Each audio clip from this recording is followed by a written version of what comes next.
خاموشیاں جن کو اچھی لگ جائیں پھر وہ بولا نہیں کرتے۔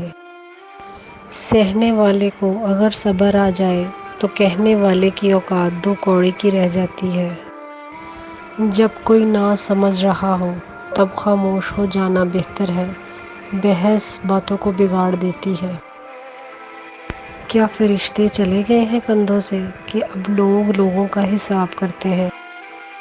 آپ جس کے ساتھ جتنا مخلص ہوں گے وہ آپ کو اتنا ہی زور سے تھپڑ مارے گا کہ آپ کی مخلصی بھی حیران رہ جائے گی۔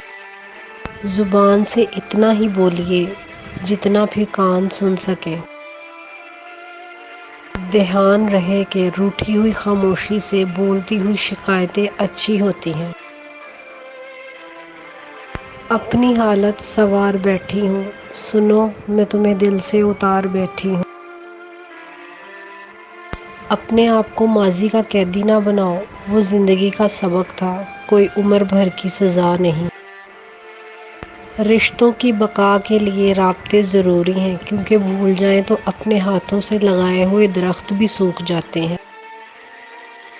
نامحرم لڑکی سے، نفسیاتی خواہشات سے پاک محبت کوئی مرد نہیں کر سکتا، یہ حقیقت ہے چاہے کوئی مانے یا نہ مانے۔